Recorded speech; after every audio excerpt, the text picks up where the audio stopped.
আসসালামু আলাইকুম। আন্তর্জাতিক এবিসি টিভিতে আপনাকে স্বাগত। শুরুতেই জানাবো আমাদের হাতে থাকা সর্বশেষ বিশ্বের গুরুত্বপূর্ণ সংবাদ, পরে বিস্তারিত। পুরোদমে মধ্যপ্রাচ্যে যুদ্ধ চলছে, আর এই মুহূর্তে আমাদের হাতে এসেছে যুদ্ধের কিছু ভয়ঙ্কর গুরুত্বপূর্ণ আপডেট সংবাদ। শুরুতেই জানাবো নিষেধাজ্ঞা বাড়লে পরমাণু অস্ত্রের ভয়ঙ্কর খেলায় মেতে উঠবে ইরান। আলহামদুলিল্লাহ, ইসলামী প্রজাতন্ত্র ইরান ঘোষণা দিয়েছে তাদের উপর মার্কিন যুক্তরাষ্ট্র যদি নিষেধাজ্ঞা জারি করে তাহলে তারা পরমাণু বোমা তৈরির খেলায় মেতে উঠবে। এতে ভয়ঙ্কর বিপদে পড়েছে পশ্চিমারা। এরপর জানাবো ইসরায়েলের উপর নিষেধাজ্ঞা চান ৬০ ব্রিটিশ এমপি। দখলদার ইসরায়েলের উপর এবার নিষেধাজ্ঞা আরোপের দাবি জানিয়েছে ব্রিটিশ পার্লামেন্টে ৬০ জন এমপি। এনে যুক্তরাজ্যের পররাষ্ট্রমন্ত্রী ডেভিড ল্যামির কাছে একটি চিঠি পাঠিয়েছেন তারা।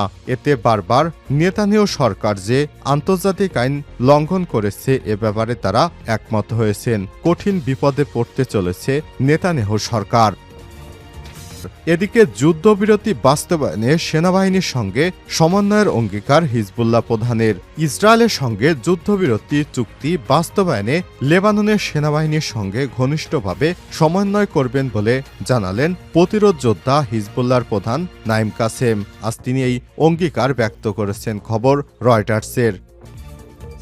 জানাবো গাজাকে হিরোশিমা এবং নাগাসাকির সঙ্গে তুলনা করলেন ব্রিটিশ চিকিৎসক। কিছুদিন আগেই গাজার নাসের হাসপাতাল পরিদর্শন করেছেন অবসরপ্রাপ্ত British surgeon doctor Nizam Mahmud. এরপর তিনি স্বচক্ষে গাজায় কি হয়েছে সেটি দেখেছেন এবং যুক্তরাজ্যের আন্তর্জাতিক ডেভেলপমেন্ট কমিটির কাছে বিষয়টি তুলে ধরেছেন। অধিকৃত গাজাকে তিনি জাপানের হিরোশিমা এবং নাগাসাকির সঙ্গে তুলনা করেছেন, যেখানে বিশ্বযুদ্ধের সময় যুক্তরাষ্ট্র পারমাণবিক বোমা মেরেছিল এবং এলাকাটি এখনো প্রায় ১০০ বছর পরও ধ্বংসযজ্ঞর এক সাক্ষী রেখে গেছে।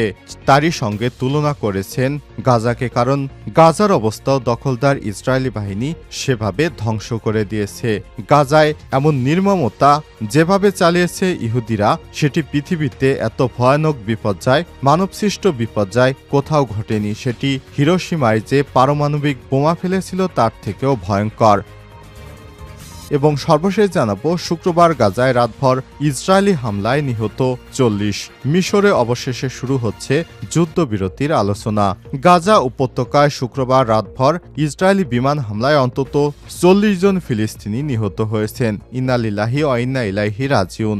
মেডিকেল কর্মীরা এসব তথ্য জানিয়েছে। এ অবস্থার মধ্যে নতুন করে গাজায় যুদ্ধবিরতির আলোচনা করতে উদ্যোগী হয়েছে মিশর। ফিলিস্তিনের স্বাধীনতাকামী সংগঠন হামাসের নেতারা কায়রোতে নতুন করে আলোচনায় বসতে যাচ্ছে, খবর রয়টার্সের। প্রিয় দর্শক, এতক্ষণ শুনছিলেন সংবাদ শিরোনাম, এবারে বিস্তারিত। তবে তার আগে বন্ধুরা অনুরোধ থাকবে এই সংবাদটিতে একটি লাইক দিন। এই চ্যানেলে আপনি নতুন হয়ে থাকলে আমাদের সংবাদটি দেখতে দেখতে চ্যানেলটি সাবস্ক্রাইব করে রাখুন। আর বন্ধুরা, গাজা যুদ্ধে আপনি যদি নিরীহ ফিলিস্তিনিদের ভালোবেসে থাকেন, কমেন্টে ইয়েস লিখে বিশ্ববাসীকে জানিয়ে দিন আপনি বিশ্বের কোন দেশ থেকে আমাদের এই গুরুত্বপূর্ণ আন্তর্জাতিক সংবাদটি দেখছেন এবং শুনছেন। এবারে বিস্তারিত। নিষেধাজ্ঞা বাড়লে পরমাণু অস্ত্রের ভয়ঙ্কর খেলায় মেতে উঠবে ইরান। মধ্যপ্রাচ্যের পরমাণু শক্তিধর দেশ ইরান। দেশটির মিত্র গোষ্ঠীর হামলায় ইসরায়েলে ভয়াবহ চাপে রয়েছে। অন্যদিকে ইসরায়েলের মিত্র হিসেবে পাশে রয়েছে মার্কিন যুক্তরাষ্ট্র। দেশটির নবনির্বাচিত প্রেসিডেন্ট ডোনাল্ড ট্রাম্প প্রথমে মেয়াদে দেশটির উপর কড়া প্রতিশোধ আরোপের নীতি গ্রহণ করেছিলেন। তিনি পরমাণু চুক্তিতে ইরানকে বাধ্য করেছিলেন। তিনি পুনরায় মার্কিন মসনদে বসতে চলেছেন। এমন পরিস্থিতিতে নিষেধাজ্ঞা বাড়লে পরমাণু অস্ত্রের ভয়ঙ্কর খেলায় মেতে ওঠার ঘোষণা দিয়েছে ইরান। আল জাজিরার এক প্রতিবেদনে সব তথ্য জানানো হয়েছে। জাতিসংঘের পরমাণু পর্যবেক্ষক সংস্থা জানিয়েছে, ইরান আন্তর্জাতিক পরমাণু শক্তি সংস্থা IAEA জানিয়েছে যে তারাই ইউরেনিয়াম সমৃদ্ধ করার জন্য ৬,০০০টিরও বেশি নতুন সেন্ট্রিফিউজ স্থাপনের পরিকল্পনা করছে। শুক্রবার জেনেভায় ব্রিটিশ, ফ্রান্স ও জার্মানি তেহরানের সঙ্গে পরমাণু কর্মসূচি নিয়ে বৈঠকের প্রস্তুতির মধ্যে এসব কথা সামনে এসেছে। এতে উভয় পক্ষ নিজেদের মধ্যকার কূটনৈতিক আলোচনা চালিয়ে যেতে সম্মত হয়েছে। গত সপ্তাহে ইরানের বিরুদ্ধে IAEA এর ৩৫ রাষ্ট্রের বোর্ড অব গভর্নেন্স এর একটি প্রস্তাব পাশ করেছে। এই প্রক্রিয়ায় আরও অতিরিক্ত সেন্ট্রিফিউজ স্থাপনের ঘোষণা দিয়েছে তারা। ব্রিটেন, ফ্রান্স, জার্মানি এবং যুক্তরাষ্ট্রের অনুরোধে এই প্রস্তাব পাশ করা হয়েছে। ইসরায়েলের উপর নিষেধাজ্ঞা চান ৬০ জন ব্রিটিশ এমপি। ইসরায়েলের উপর এবার নিষেধাজ্ঞা আরোপের দাবি জানিয়েছে ব্রিটিশ ৬০ জন এমপি। এ নিয়ে যুক্তরাজ্যের পররাষ্ট্রমন্ত্রী ডেভিড ল্যামির কাছে একটি চিঠি পাঠিয়েছেন তারা। এতে আন্তর্জাতিক আইন বারবার লঙ্ঘনের জন্য ইসরায়েলের উপর এই নিষেধাজ্ঞা আরোপের জন্য অনুরোধ জানানো হয়েছে। চিঠিতে ইসরায়েলের অবৈধ বসতিগুলোর সঙ্গে বাণিজ্য নিষিদ্ধ করার পাশাপাশি দেশটির সঙ্গে বিদ্যমান বাণিজ্য সম্পর্ক পর্যালোচনা করার আহ্বান জানানো হয়েছে। শুক্রবার ২৯ নভেম্বর এক প্রতিবেদনে সব তথ্য জানিয়েছে কাতার ভিত্তিক সংবাদ মাধ্যম আল জাজিরা।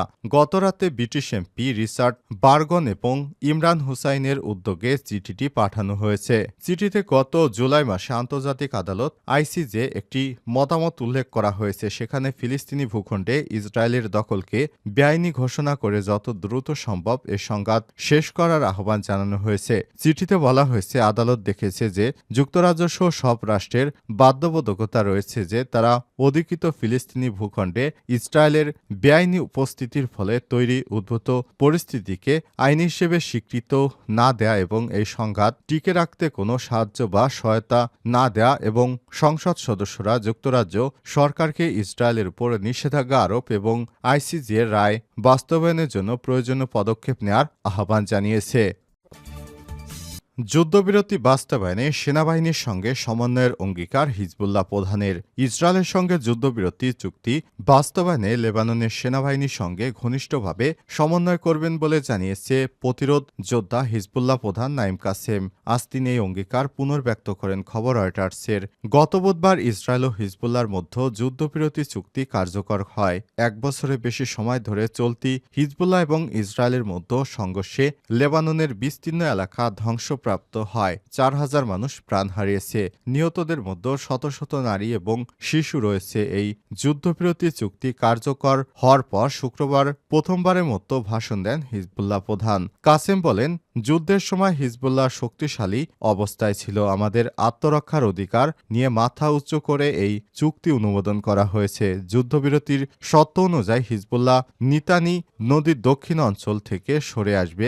নিতানি নদী ইসরায়েলি সীমান্তের প্রায় ৩০ কিলোমিটার ২০ মাইল উত্তরে অবস্থিত। এছাড়া ইসরায়েলি স্থলবাহিনী প্রত্যাহার করলে লেবাননের সেনাবাহিনী সেখানে সৈন্য মোতায়েন করবে। কাসেম বলেন, চুক্তির প্রতিশ্রুতি বাস্তবায়নে প্রতিরোধ যোদ্ধা দল হিজবুল্লাহ এবং লেবাননের সেনাবাহিনীর মধ্যে উচ্চ পর্যায়ের সমন্বয় থাকবে।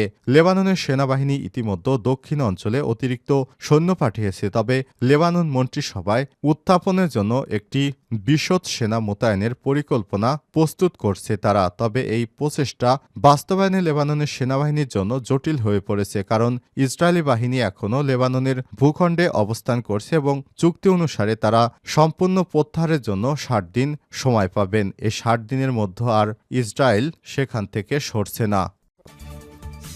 গাজাকে হিরোশিমা এবং নাগাসির সঙ্গে তুলনা করলেন ব্রিটিশ চিকিৎসক। কিছুদিন আগে গাজার নাসের হাসপাতাল পরিদর্শন করেছেন অবসরপ্রাপ্ত British surgeon doctor Nizam Mahmud. এরপর তিনি স্বচক্ষে গাজায় কি হয়েছে সেটি দেখে যুক্তরাজ্যের আন্তর্জাতিক ডেভেলপমেন্ট কমিটির কাছে তুলে ধরেন। অধিকৃত গাজাকে তিনি জাপানের হিরোশিমা এবং নাগাসাকির সঙ্গে তুলনা করেছেন। সম্প্রতি আল জাজিরার মিডিয়া নেটওয়ার্কের এজে অ্যাপ্লাই প্লাস ওই সার্জনের বক্তব্য প্রচার করে বক্তব্যকালে তাকে সে বেশ বিমর্ষ দেখা গিয়েছে। চারদিকে ধ্বংসস্তূপ, যতদূর চোখ যায় মাইলের পর মাইল মাটির সঙ্গে মিশে গেছে ভবন। কিছু জন্মাচ্ছে না, কোনো মানুষ নেই এদিকে সেদিকে, কিছু লুটেরা ছাড়া আর কেউ নেই। গাজায় থাকাকালে ক্ষণে ক্ষণে ড্রোনের শব্দ ভেসে আসায় মাহমুদ মানসিকভাবে ক্ষতিগ্রস্ত হয়েছেন বলে জানান। তিনি বলেন, এটা বিপদের প্রতিনিধিত্ব করে, সব সময় বিপদ ছিল সেখানে। এছাড়াও যে শব্দ কানে ভেসে আসছে আসতো তা ছিল বোমা। 1 মাসে আমি সেখানে ছিলাম। প্রতি 1 বা 2 ঘন্টা পর পর সেখানে বোমার বিস্ফোরণের শব্দ শুনতাম। এতটা নির্দয় হলে দখলদার ইহুদিবাদী বাহিনী তাহলে পৃথিবীতে মানুষ বসবাস করবে কিভাবে?